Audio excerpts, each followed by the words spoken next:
Hello, beloveds, and welcome to Christian Emotional Recovery, a podcast for those who are survivors of childhood trauma, emotional neglect, and narcissistic abuse. This podcast is hosted by Rachel Leroy, a college professor and trauma survivor. Many of us spend years trying to heal and don't get anywhere. We don't always target the trauma itself, which is so often what keeps us stuck. This podcast is where faith meets science. Rachel is an emotional healing expert with 20 years of experience applying healing modalities that helped her start making progress after nothing else worked. She'll show you how to do the same. Each week, we'll cover a topic that will show you how to heal trauma for good. Please check out our website and show notes at ChristianEmotionalRecovery.com and join the Facebook community, Trauma Survivors Unite, Christian Emotional Recovery.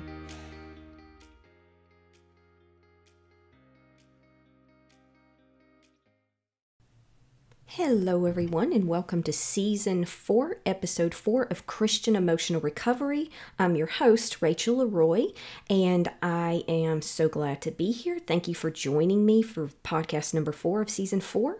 This episode will be Trauma Reenactments. Trauma Reenactments. I've been wanting to do an episode on this for about 3 years now, and I've just not been able to get a grasp on how I wanted to do it, and I realized I was overthinking it. So here we are, and we're going to do the episode. Trauma reenactments, we're going to talk a little bit about what a trauma reenactment is and why it occurs. We're going to go over a definition, why discuss trauma reenactments, and why do trauma reenactments occur. We're going to talk about that.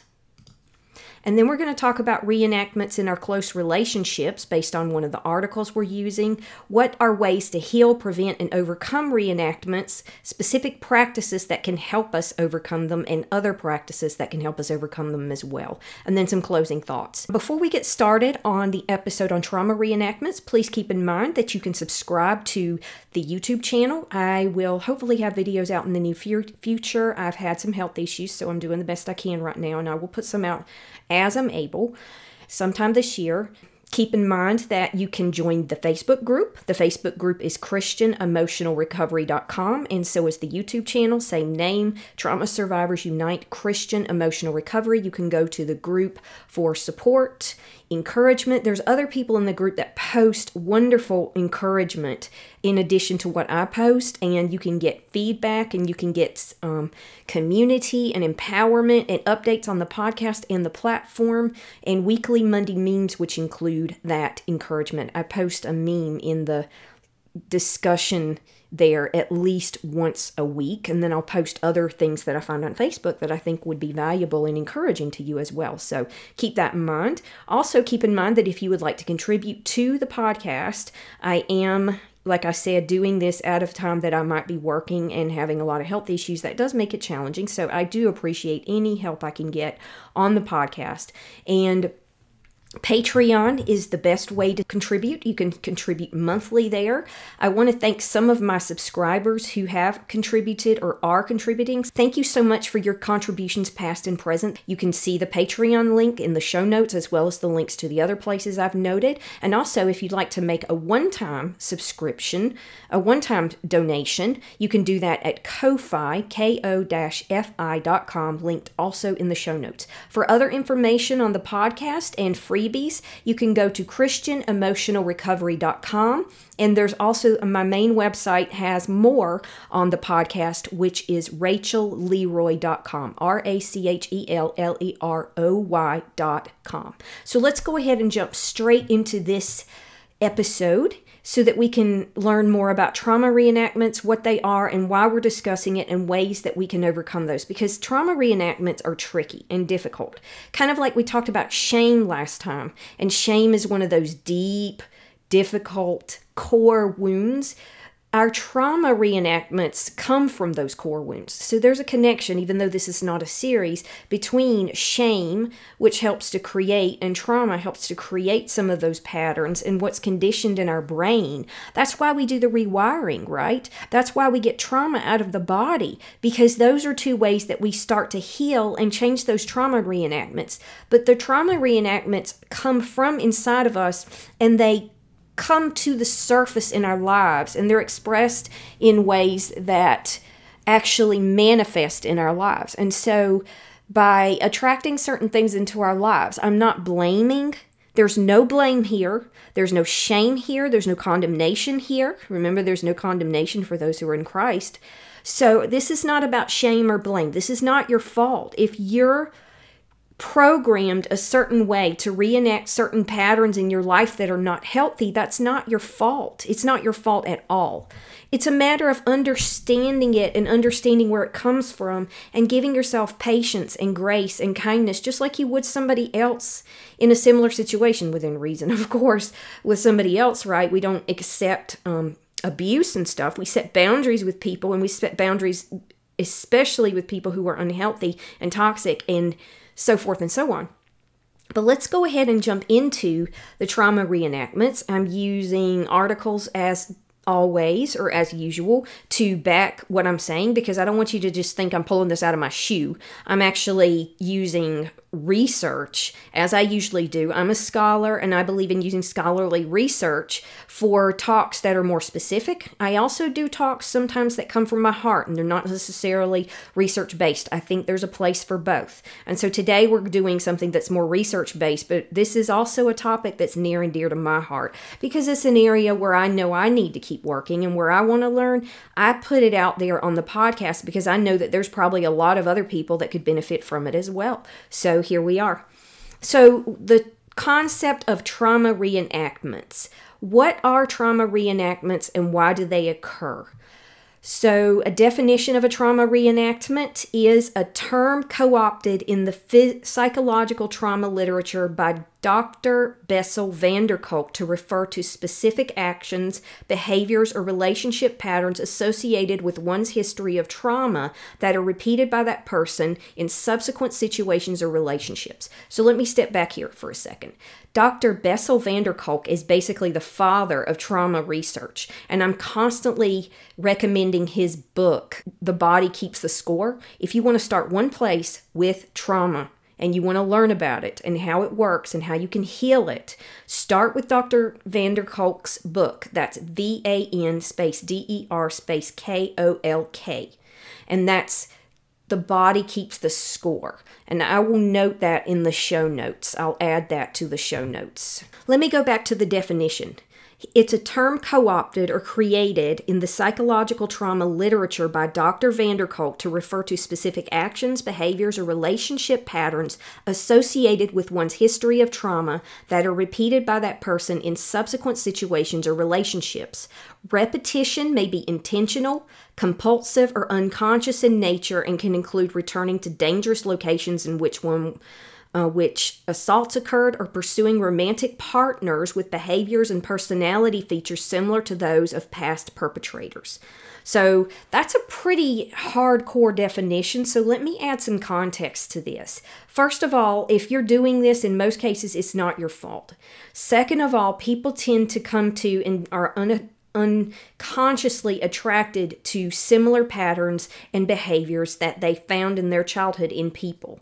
Third of all, this is something that happens because people are trying to resolve their trauma, but they're doing it unconsciously in very unhealthy ways. And we're going to talk about that in just a little bit.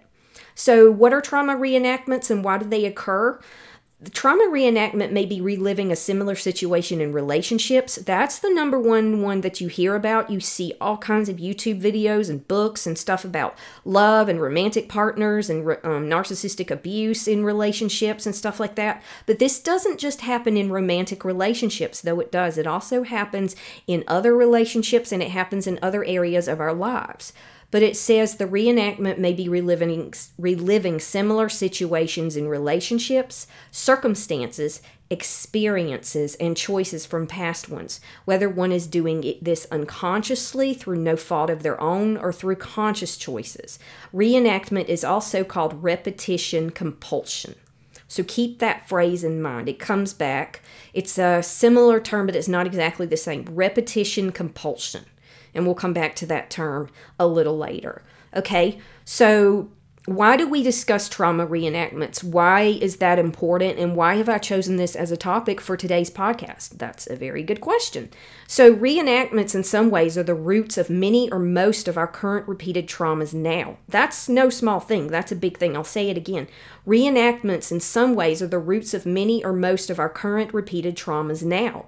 So understanding reenactments, what they are, why they occur, and how we experience them and where they come from is the first step in deconstructing them and changing these patterns from the unconscious mind outward.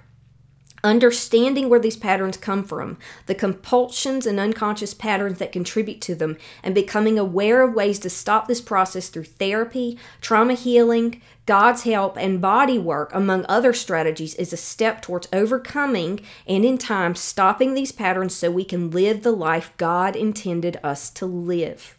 So that's why we discuss trauma reenactments.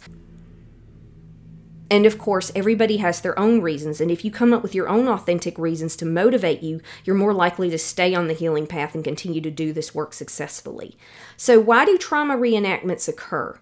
Why do trauma reenactments occur? So I went through a pretty lengthy scholarly article by Michael Levy, PhD, and it was in the National Library of Medicine, and it's called A Helpful Way to Conceptualize and Understand Trauma Reenactments. But I've adapted a lot of what it talks about to my own words. So bear with me. I'm going to read through a list of different types of reasons that trauma reenactments occur.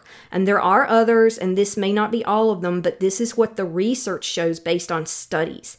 I'm using this article, and I'll put the scholarly article in the show notes, as always. So there's 6 reasons here that were broken down into my own words, and one is an attempt to re-achieve mastery. Another one is reenacting through adaptation. Another one is reenacting through maladaptation. A reenactment through rigid defenses is number 4. Reenactment caused by affective dysregulation and cognitive reactions is number 5. That's affective, not effective. And then reenactments caused by general ego deficits. We will talk about that in a little bit too. This is not about you being deficient in any way. It's just about the psychological terminology that they're using here. So bear with me if I get a little technical just for a second. I try not to do that too often, but I do like to use scholarly psychological research a good bit of the time. So the first reason that we do trauma reenactments, according to Michael Levy and his research, is an attempt to re-achieve mastery. And what that means is that sometimes it may be a choice we make so we can, quote, this is from the article, actively reenact elements of past traumatic experience as a way to cope with and master it. At times, the attempt is an adaptive process that facilitates the successful resolution of working through of earlier trauma. In other cases, however, the effort to master the trauma is maladaptive, and the strategy results in continued distress and difficulties for the individual. So basically it's saying here that sometimes it's a way to try to cope with and master it in a positive way, even though it might not be the best thing to do. And in other cases, it's maladaptive. That's the next couple of them, adaptation and maladaptation.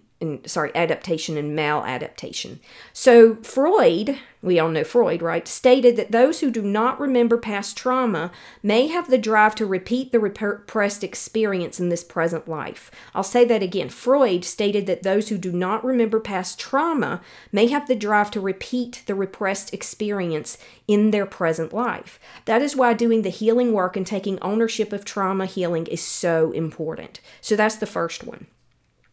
The second type of reenactment that happens, or why trauma reenactment may occur, is reenactment through adaptation. This is from the article by Levy.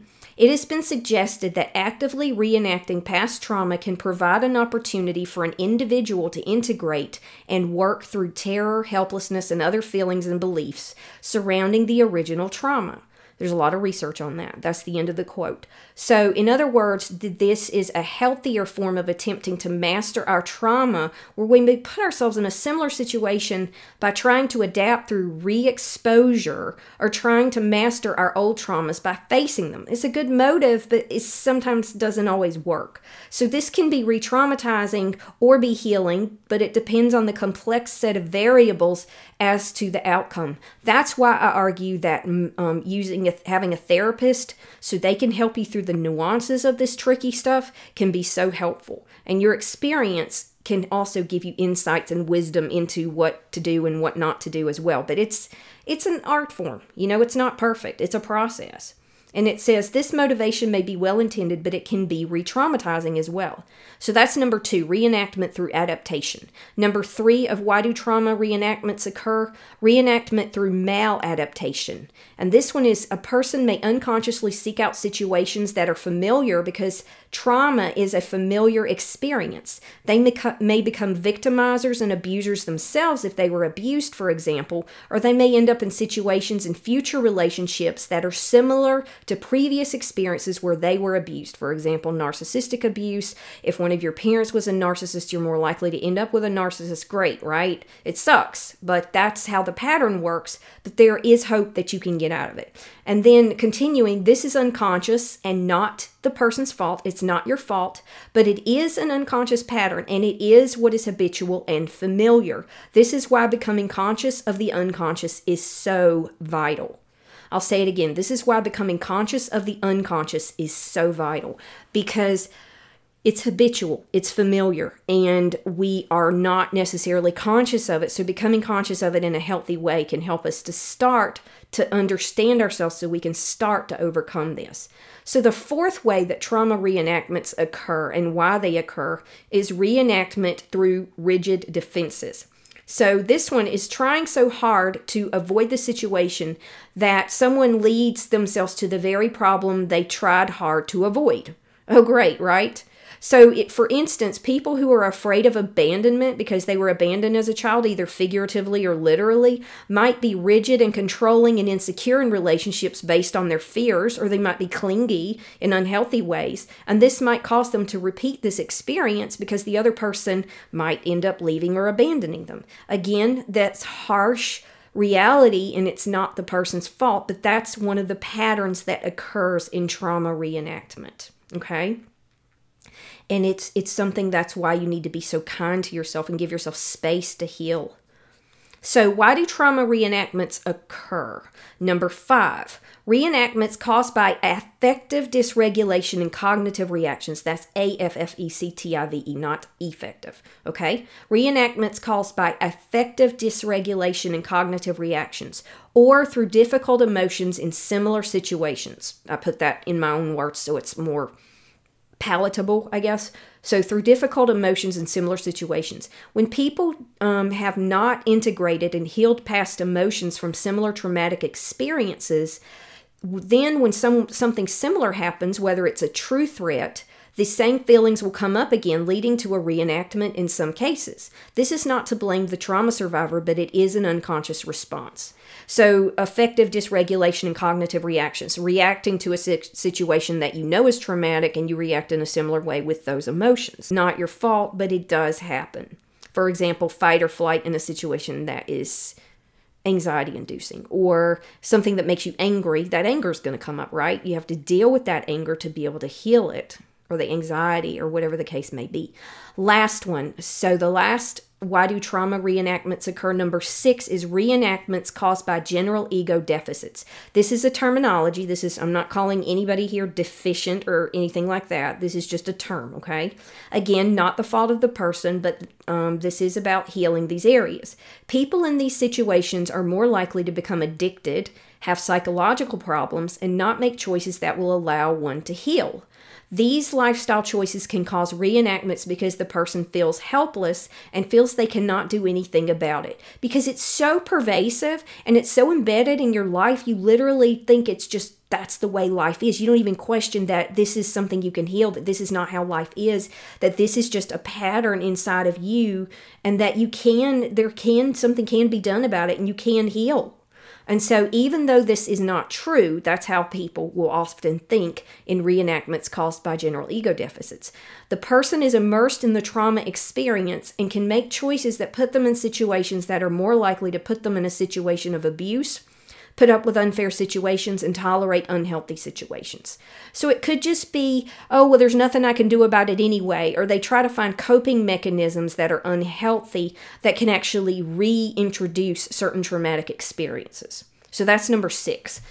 So these reasons for reenactments can sound bleak, but that is why this podcast exists. This is why doing the healing work in the body, mind, and soul is emphasized on this podcast. So let me just repeat them. Why do trauma reenactments occur, and what are the different types? An attempt to re-achieve mastery, reenactment through adaptation, reenactment through maladaptation, reenactment through rigid defenses, reenactments caused by affective dysregulation and cognitive reactions, and reenactments caused by general ego deficits. And those are the ones that come from the Levy article in the National Library of Medicine.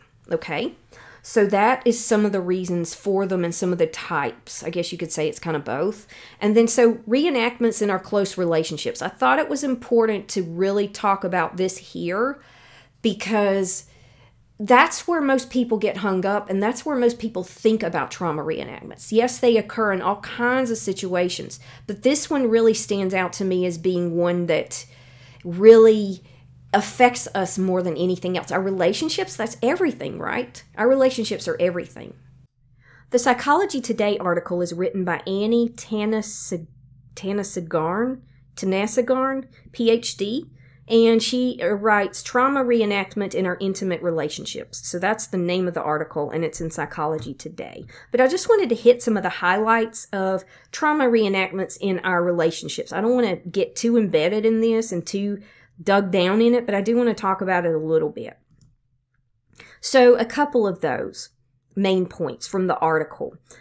It's patterns of re-victimization in a person's romantic relationships may be based on unconsciously choosing partners that trigger attachment wounds. We've talked about attachment wounds, and there's a podcast episode or a YouTube video, one or the other, that talks about attachment wounds. And if you Google that or look it up, you'll be able to find that, and then you can get more information on attachment wounds. So if you're not sure about those, you might go back and listen to that one as well. But the next point that stands out about reenactments in close relationships is patterns of re-victimizations in a person's romantic relationships may be based on unconsciously choosing partners that trigger attachment wounds. So that's one that I really want to emphasize because that's a big deal, right? And then my own added ideas here to this is if someone experienced childhood emotional neglect or abandonment trauma, they're more likely to enter relationships that reinforce those wounds. Great, right? But that's part of the healing process. Part of this is because it's unconscious, familiar, and feels like what is, quote, normal. We have to understand and challenge these problems to change the patterns. And then continuing with summarizing the Psychology Today article, it says we tend to unconsciously gravitate to what feels comfortable, even though it's toxic to our psychological health and emotional growth. And then my own ideas here again, while it can be easy to fall into old patterns, knowing what they are, working through the core wounds, and staying aware and alert of these will help us resist the need to continue to repeat patterns with repetition compulsion. There's that term again. I'll say it again. While it can be easy to fall into old patterns, knowing them, working through the core wounds, and staying aware and alert of these will help us resist the need to continue to repeat patterns with repetition compulsion. It can be challenging to overcome these patterns. They are unique to our early childhood experiences that molded our unconscious mind with attachment and choices. Getting professional help to be a witness, support, and guide on the process can help you start identifying these patterns. It's good to have somebody who can see from the outside because we're so immersed in our own world and our own wounds. Yes, we can see them, but somebody else who's kind and supportive and trauma-informed can help you, give you an objective perspective on these and help you to learn to look at your own wounds and patterns objectively as well. So getting professional help They can be a witness, a support, and a guide in the process to help you start identifying these patterns, healing the inner wounds, and changing the behaviors that repeat these patterns. It's not easy, but it is worth it. So when the source of the wounds is healed, we stop repeating these trauma patterns that were never our fault. However, it is up to us to heal them with God's help. So one more point here on the Psychology Today article. When early attachment trauma is reenacted, it is often based on intergenerational transmission of abuse, neglect, abandonment, or betrayal. What does that mean? So if our parents or our caretakers passed down certain patterns to us, or modeled certain behavior for us, or treated us a certain way, then that gets embedded in our subconscious mind, either based on how we're responding to it, or in some cases we even repeat those patterns towards ourselves and towards other people, and we attract people that are like that into our lives that continue those patterns until we heal them. So we often choose partners and other people in our lives with similar patterns as our caregivers. While this isn't a fun reality, we know that this can help us become aware of it and ask questions for ourselves that are unique to our own situation. Journaling, meditation, prayer, reflection, and therapy, as well as somatic healing of trauma in the body, can help improve these areas of our lives and heal them with time. What are ways to heal, prevent, and overcome reenactments? So we've talked about what reenactments are. We've talked about where they come from. We've talked about the types that there are, and we've talked about how they can come from and be in our relationships. How do they pervade our relationships? Keep in mind that you can also have positive patterns in your life as well. If somebody modeled health and love to you in a certain area of your life, that's going to trickle down into positive habits and positive patterns as well. So keep that in mind as well. It's not just a negative thing. There's a positive side to this as well. And that's what healing changes those patterns, so you can have positive patterns and healthy relationships and positive and healthy reenactments, so to speak. I don't know if that's the right word, but you get what I'm saying, right? So what are ways to heal, prevent, and overcome reenactments? Well, there is a concept called the trauma triangle, and I'm going to go over that in just a second just to sort of give you some clarification on this. And trauma reenactments are not about blame, but I just wanted to talk a little bit about ways to heal this. And so I'm going to read in the Trauma Triangle article to give you some context, okay? So there is an article called The Trauma Triangle, How Fostering Awareness of Reenactments Builds Resilience. Trauma Triangle, How Fostering Awareness of Reenactments Builds Resilience. And this is by Shenandoah Sheffalo. That's a beautiful name. And it's at pacesconnection.com. Pacesconnection.com. I'll put it in the show notes. You can read and look at and refer to any of these articles, as long as the links are still good. Keep in mind that if you're listening to this later, I can't promise all the links are there, but they were there when I recorded the episode. So a little bit about the Trauma Triangle. It says the Trauma Triangle, How Fostering Awareness of Reenactments Builds Resilience. So we hear that word a lot. We saw it in shame resilience. And so now we're talking about trauma reenactment resilience. The same kind of thing, but just a different concept where resilience is applied as well. And it says the basic concept surrounding trauma-informed care is this: we all have trauma. So even though some of our lives are more impacted by trauma, every human being does not get off this planet or out of childhood without a little bit of trauma. Okay, so that is part of life. But some of us are at higher risk of experiencing trauma. We carry this trauma with us, and if we do not address it, we will not heal from it. Understanding reenactments is one way that we can continue healing our trauma. Our healing helps make us sure that we don't traumatize or re-traumatize others due to our own inability to emotionally regulate. In the context of trauma healing, there are three main things we seek to accomplish when considering reenactments. 1, learning the language and concepts of reenactments, which is what we're doing here. Identifying reenactments in our own lives in retrospect as they unfold in real time. Number 2, so being able to catch those as they happen in real time. And then number 3, breaking out of reenactments as we step into healing, empowerment, and positive change. So learning the language and concepts of reenactments, identifying them in retrospect as they unfold in real time, and breaking out of those as we step into healing, empowerment, and positive change. Now that sounds difficult, and it is. But as we become aware of it, I've talked about this a lot, there's a trigger or something that happens, and then there's our response or our reaction to it. We can't always control that space in between, but the more we can spread out that space between those and make a different choice, that's where the point of power is. Louise Hay always said the point of power is in the present moment. And so that space between something happening and our reaction allows us to stop, become aware, and observe something so that we can make a different choice, even if it's not easy. That's something that number 3 is talking about there. So it covers those bases in the article, and then it says the reenactment triangle, drama triangle, and trauma triangle. So it says, don't worry, there's only one triangle you need to know for now.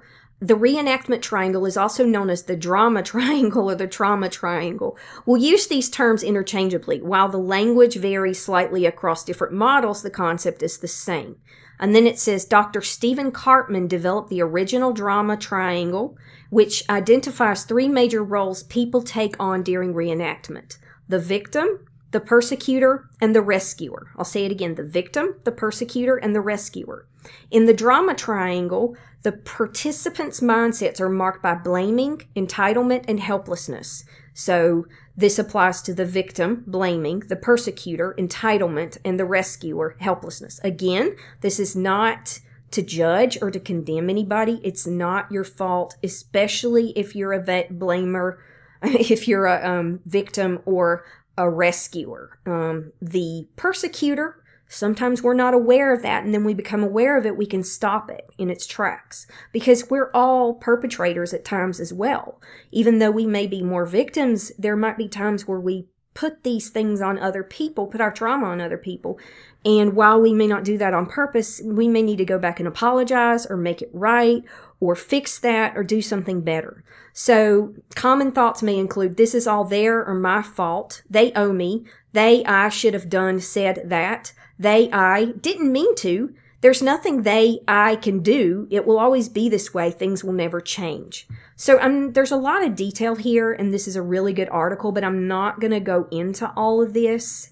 But there's a lot of helpful information here on the trauma triangle and how it can, just understanding it can help you to start interrupting these patterns in your life. And then I want to read a little bit more of the article to give you a little more context here. So a little bit of context here. The victim. There's nothing I can do. The victim sees themselves as powerless, a powerless entity subject to outside forces, even when they find themselves in situations completely under their control. And I've got an episode called Learned Helplessness that talks about this whole concept. They are blind to the influence they have on any given situation and may resign themselves to suffering because there's, quote, nothing I can do. And so the rescuer, just reading part of these, I'm the only one who can help. I'm the only one who can help. The rescuer requires a caretaking role to feel good about themselves. Like you feel worthless if you don't. As Christians, this happens a lot because we get it in our head. We're supposed to love other people. We're supposed to help other people. And we are. But it can get to the point that it's toxic. And if it comes from a place that comes from trauma, instead of really wanting, because we love God or we love people, to do something or contribute in some way or help somebody, then that's where it becomes unhealthy. And that's where we need to work on our motives and work on setting boundaries and healing ourselves from this stuff. And it says that doesn't sound too bad until you realize how intensely rescuers neglect their own needs in favor of caring for others. People who fall into this role of the rescuer tend to become overworked and burnt out. Church people especially, right? Or people that do humanitarian work. But in this state, they also become resentful of those who accept the help. The strange duality is that the rescuer may help others without being asked and still be resentful. And then there's more, but I won't go into that. And then lastly, the persecutor. This is all your fault. That's more likely to be a narcissist, but all persecutors are not narcissists. We're all in this role sometimes, all of us. So the persecutor is a strict extremist who is quick to blame others. So it's in certain situations we may get this way. They are often overly critical and controlling. They can be rigid, angry, and even threatening at times. Persecutors are also highly judgmental and quick to point out perceived flaws, and their criticism is rarely constructive. Just as the rescuer requires a victim, the persecutor requires a scapegoat. Their scapegoat may be a victim or a rescuer. So you start to see that relationship here, and in some cases, two people can be two of three roles. I've seen that happen. I've seen rescuers that were also persecutors. Some people can vacillate back and forth in a relationship between the victim and the persecutor. Some people may just be one of these. So it just depends. It's complex, and you have to look at each situation on a case-by-case basis. So that's a little bit about how to stop reenactments in its tracks. Basically, the way that you do that is to understand that. Okay, how to identify reenactments is the first one that I want to talk about from here. This is from the same article.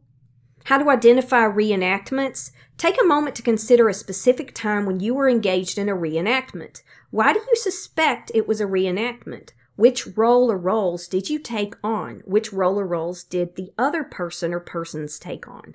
So that, if you go on down the article, how to identify reenactments in our lives, how to spot a reenactment, how to stop a reenactment, that is the most vital part of this whole podcast. So go look at this article and do some journaling on this in your own life, and it'll help you start to spot this stuff and start to identify it and then start to make changes, okay? Do it without judgment. Don't beat on yourself. Don't layer. Just observe and note. Let yourself feel what you're feeling, and so forth and so on. So how to identify reenactments in our own life, and then how to spot a reenactment. So reflecting is a great tool to build your skill for identifying reenactments. This is still in the PACES Connection article with the Trauma Triangle. It's more challenging to identify a reenactment when you're in one, but it is possible because you're in the middle of it, right? With enough practice and the right tools, anyone can identify a reenactment as it's happening. Knowing which roles you gravitate to the most can help you spot when a reenactment is happening. It can also be beneficial to know you are more susceptible to trauma responses when you are. So we are more likely to experience reenactments when we are experiencing a lot of stress, when our window of tolerance has decreased, when our attachment needs are triggered, when we fall into familiar toxic relationship dynamics, and when we don't feel safe. So, how to stop a reenactment in its tracks. How to stop a reenactment. Breaking out of a reenactment is all about shifting your perspective. I've found that the easiest way to break out of a reenactment is to realize a reenactment is happening, choose to pause. Remember, I was talking about that a second ago. Choose to pause and then decide how you want to break the reenactment. Decide how you want to break the reenactment. Only one person needs to break the pattern, it says, to help both people escape the reenactment triangle. And then the author says, my favorite way to break a reenactment is to name it and tame it. Name it and tame it. So when you use this method, you put the conversation on pause, and you can do this by saying, hey, I'm noticing that we're doing this thing again. It says we're in a reenactment, but who's going to know what that is? I'm noticing we're doing this thing again. Might be a better way so people know what you're talking about. I don't like the back and forth that's happening. Can we table this conversation? Can we come back to this later as another one? Or let me get back to you as another one I use. I'm feeling a lot of discomfort. Can we pause the conversation and come back to it later? I'm noticing the urge to play victim, rescuer, persecutor right now. Or you could just say, I'm noticing that I'm not being my best self right now. I don't want to get wrapped up in a reenactment, so can we shift the conversation? So pausing the conversation can sometimes be powerful enough, but not always. Sometimes you may need to acknowledge the other person or apologize or acknowledge the parts you agree with. Thank them for pointing out certain things they're pointing out to you if it's helpful. Tell them they're right if they're right in the situation, or, talk about how complex it is. And so avoiding the temptation to place blame, owning your own actions and feelings, kindly holding yourself and others accountable for their actions, setting loving boundaries. Accepting responsibility for creating positive change, challenge the idea that anyone owes you anything, acknowledge everyone's capacity for change, and empower others with support and encouragement. So those are some strategies for breaking free of a trauma triangle or a trauma reenactment, okay? So those are some strategies for overcoming trauma reenactment, and that's from the Trauma Triangle article. So other practices. Specific practices, rethinking the roles of the victim, rescuer, and persecutor is one way to do this. We may also take on some of all these roles at different times if we're experiencing traumatic situations, particularly in relationships related to childhood. But ways we can do this is reframing the victim as the driver, reading important parts. So reframing the victim as the driver, reframing the rescuer as the supporter, and reframing the persecutor as the coach. So some ways that we can reframe the victim, for example, reframe the victim as the driver, is to realize that victims often have learned helplessness, and to work on the concept of learned helplessness, and to realize that you have more power than you realize and more control than you think, and to think about specific things you can do and to take action on those and focus on solutions instead of just the problem. Reframing the rescuer as the supporter, that one is where somebody can help people and love them and be kind to them, but also set boundaries and have balance and have self-care in this area of their lives. So reframing the rescuer as the supporter is another one. And then reframing the persecutor as the coach is where somebody who may have a strong personality can back off some. And if somebody asks for help or suggestions, then they can give those suggestions. And that kind of person makes a good coach, where they really encourage people and they really get them, just make them feel like they have control and power in their life. Okay? So that's how you can reframe some of those roles in your own life. So some practices that can help you to continue to heal trauma reenactments, I mentioned before, but therapy, somatic body work, journaling, meditation, prayer, or a supportive trauma-informed ministry or course, or a friend, talking to a friend. So therapy, I talked about that earlier, where you have a witness and somebody who can help you look at things objectively and see things that you can't, somebody who's compassionate and trauma-informed. Somatic body work helps you to start getting rid of the energy in your body that literally creates some of those attractions so that you can get to it at a visceral level.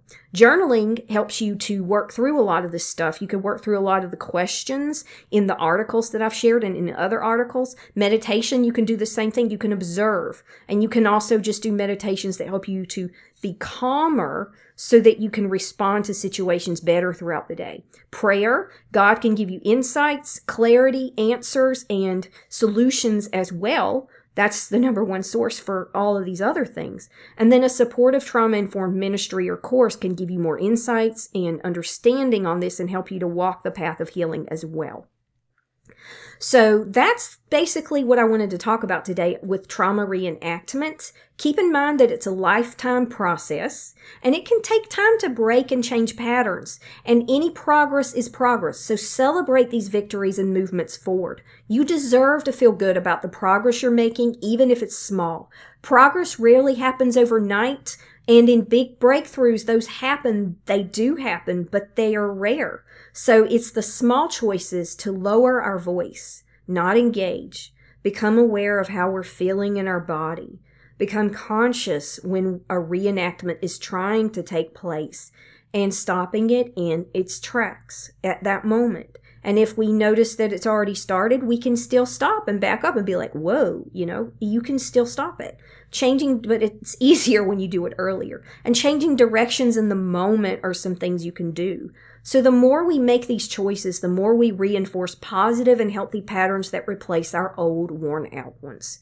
I'll say it again, the more we make these choices, the more we reinforce positive and healthy patterns that replace our old ones. So remember that the power is in the present moment between the trigger or moment that something happens and your response to it. Your power is in the present moment between the trigger or moment of your response to it. The Acorn meditations can also be helpful. You can get those free on YouTube, or you can purchase them so you own them forever at the RachelLeroy.com store. Just check that out and just look at the store. But that's why pausing might be the most important step in stopping a trauma reenactment in its tracks. You've got this, and God's got you. So the pausing might be the most important step in stopping a trauma reenactment in its tracks. You've got this, and God's got you. Sorry, I'm a little hoarse. I've been talking a while.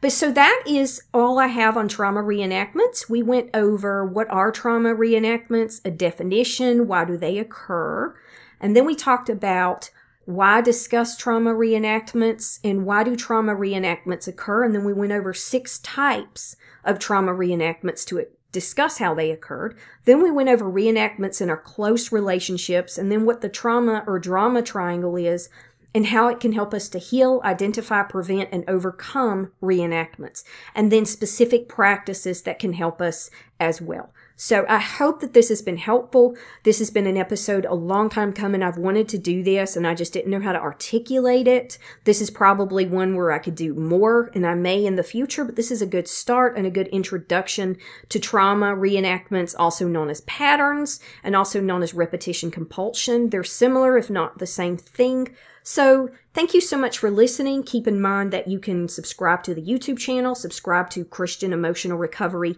Facebook group, all the same name. Check out the website. If you'd like to contribute and help, then that would be great as well. Sometime in the near future, I'm going to put up another budget, an updated budget, just to be transparent so you can see what I put monthly into the podcast, where you know your support is going and being useful and helpful. Thank you so much. God bless you. Remember, beloveds, you are fearfully and wonderfully made, and God loves you.